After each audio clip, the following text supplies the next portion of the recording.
أهلاً and welcome back to my YouTube channel. أنا مريم وده فلوج رقم 37. أهلاً، ازيكم عاملين ايه؟ يا رب تكونوا كلكم بخير. رجعت لكم بفيديو جديد. فيديو النهاردة مختلف عشان أنا بالفوم كلي ده هعمل ديكور بسيط أزين بيه الفريم المعدن اللي قدام المكتب بتاعي. لو انتوا ما كنتوش عارفين فأنا استخدمت الفوم كلي ده مرة قبل كده وعملت بيه مغناطيسات للتلاجة. فبما انه اتبقى معايا من الكلي وانا كده بزين جزء المكتب بتاعي والوركينج سبيس، فقلت لي ما استخدموش ونعمل زينة بيه. دي المغناطيسات يا جماعة اللي انا عملتها، هم دول. زي ما انتوا شايفين كل مغناطيس كده هو الشكل نفسه والمغناطيس من ورا، وانا دهناهم بالفارنش الشفاف عشان يديه لمعة. عملت ال10 اشكال دول عشان هما كان معايا بس 10 مغناطيسات: هابي فيس، قطة، عنبة، البيضة، القلب، الكب كيك، الاخطبوط العسول ده. ودي كانت تجربتي الاولى بالفوم كلي، فمش لازم نجادج يعني، هما شكلهم كتكوت واضافوا لمسة لذيذة كده على التلاجة. وبما اني كده بريدي كوريت الوركينج سبيس بتاعي، المكتب والحتة اللي قدامه، فقلت لي ما استخدمش الكلي ده مرة تانية ونشوف اقدر اعمل بيه ايه. For the context ده الفريم، انا عايزه اعمل حاجه ازين بيها الفريم داير ما يدور. زي ما انتم شايفين انا بزين الاوضه وبعمل الجزء ده كله بحضره. عملت برضو بتاعت مصر دي، فعايزه اعمل حاجه ازين بيها الفريم، فقلت ليه ما استخدمش الكلي ده بما انه متبقي من عندي. كده برضو صوره ابعد للفريم. مش هعمل كتير يعني، مش هعملاه كله، بس هحاول اعمل جزء منه على الاقل ازينه يبقى شكله حلو بالورد. ايه الماتيريالز اللي هنحتاجها؟ هنحتاج اول حاجه الفوم كلي ده، وده هكلمكم عنه برضو شويه بعدين في نص الفيديو. هنحتاج ادوات التشكيل، دول اللي جايباهم من اونلاين، اي حاجه بس نشكل بيها، مش هنحتاج تشكيل كتير. هنحتاج نجيب فارنش او ورنيش، ده فارنش او ورنيش شفاف، وهنجيب فرشه عشان هنبقى ندهن بيه الحاجه في الاخر خالص عشان تلمع. وفي الاخر عشان نلزق ده هنحتاج اللزاق الدبل فيس، ده دبل فيس، هو لزق من هنا وبعدين بنشيل الجزء ده يبقى دبل فيس. فدي الماتيريالز اللي احنا هنحتاجها. فمن غير ما اطول عليكم يلا بينا نبدا الفيديو ونوريكم بقى كل الافكار والحاجات دي. بس ما ننساش قبل ما نبدا الفيديو ما ننساش نعمل لايك للفيديو، سبسكرايب للشانل وفعل زر الجرس. ويلا بينا نبدا الفيديو بتاعنا على طول. بعد ما شفنا كل الاشكال انا قررت ان على الاغلب انا هعمل شكل ده. فاول حاجه هنطلع بس كل الصلصال من جوه الكيس، عشان بصوا اللي بره نشف لكن اللي جوه لسه طري.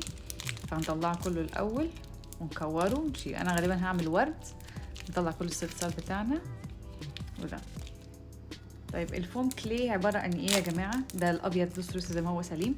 الفوم كلي عباره عن صلصال، مش زي الصلصال العادي يعني، هو صلصال الصلصال العادي بتاع الاطفال ما بينشفش، بيفضل طري طول الوقت، والطين بيبقى مش ملون كده. ده حاجه اسمها فوم كلي، هو بجد عباره عن زي كانه فوم، كانه طري ازاي. وده بينشف مع الهواء، يعني مجرد تحطوه في الهواء هتلاقوه نشف على طول. بس عشان هو طبعا انا مستخدماه من زمان يعني ده كله ناشف ملوش لازمه خلاص. طيب بعد ما طلعتهم كلهم ده اللي طلعوا معايا. دي الاشكال اللي كفت. للاسف انا ما حافظتش عليه كويس قوي، يعني زي ما شايفين هتلاقوا النص اللي براني كله ناشف لكن اللي جوه لسه طري.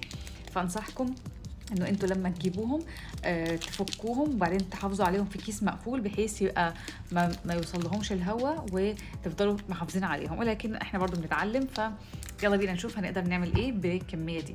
انا حاسه ان الاصفر مش هيكفي، فقلت ان الاصفر بقى يبقى قلب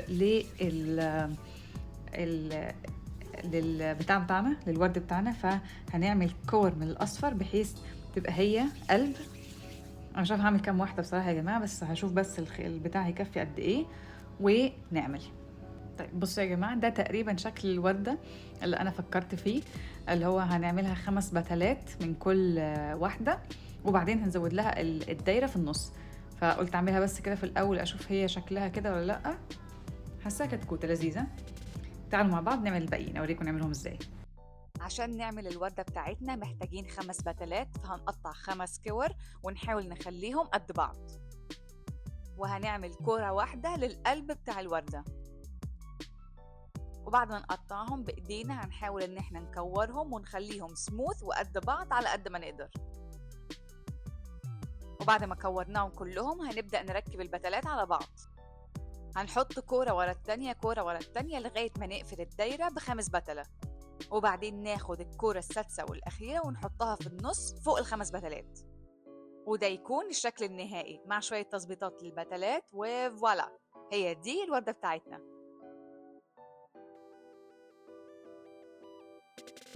على ورقة جانبية هنحط الورد بتاعنا كده عشان ينشف ما يلزقوش في بعض، ونكمل باقي الشغل بتاعنا.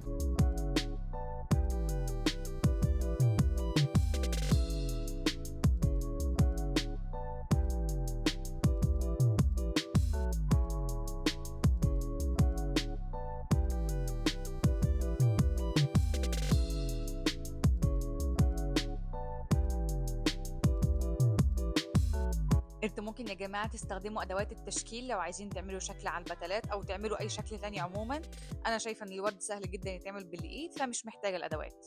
هي بس بنعمل الكور نلزقهم في بعض وبعدين نقعد نطبطب كده ونظبط الشكل.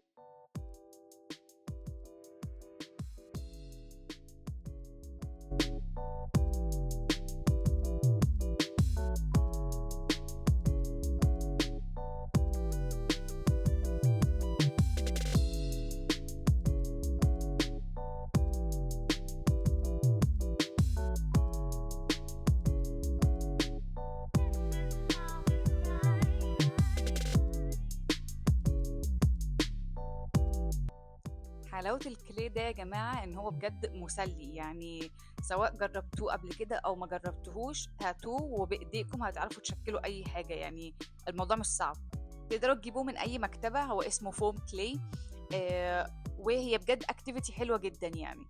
بس نصيحتي ليكم ودي من تجربتي أنا، يعني إن أنتوا لازم تحطوه في كيس محكم الغلق بحيث ما يوصلوش هوا ويفضل معاكم لوقت طويل، تقدروا ترجعوا تستخدموه تاني من غير ما ينشف.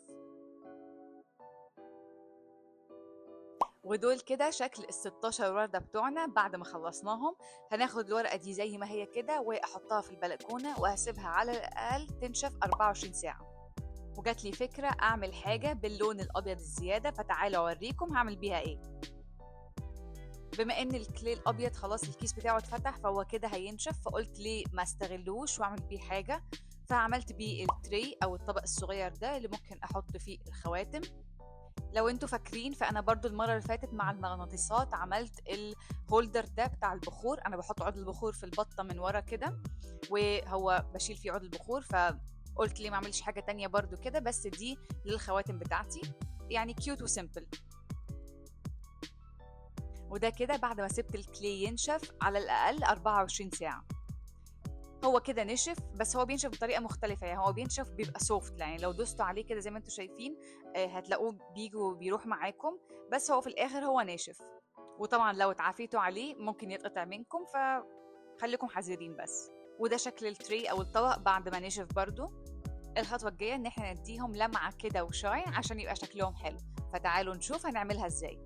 هنستخدم الورنيش او الفارنش الشفاف بتاعنا وفرشه، وهنمسك وردة وردة ونحط عليها طبقة رفيعة من الفارنش ده.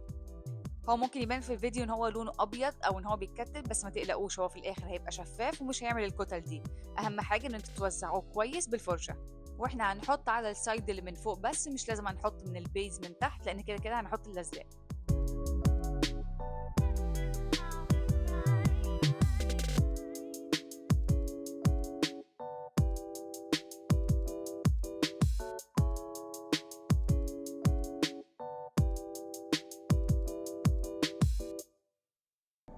طيب انا يا جماعه سبتهم مده طويله ينشفوا كام يوم، فبصوا ده شكلهم بعد ما اتحط عليهم الفارنش.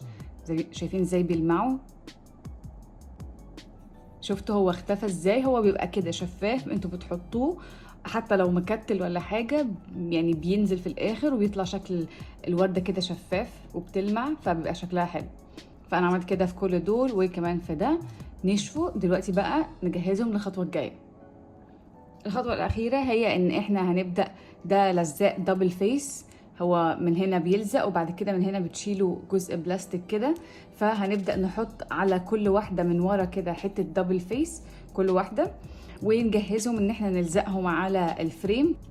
طيب أنا كده بعد ما خلصتهم قلت أوريكم أنا حاطة اللزاق إزاي. أنا حاطاه كده من ورا، هو دبل فيس يعني السايد ده كمان بيلزق، فكده كلهم جاهزين ان احنا دلوقتي نركبهم ونحطهم على الفريم بتاعنا. طيب يا جماعة انا كده ركبتهم.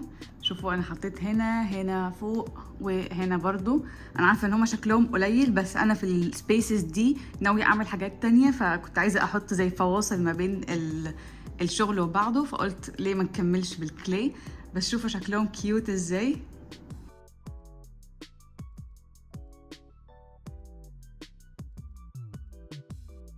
ده كده شكل المكتب من بعيد.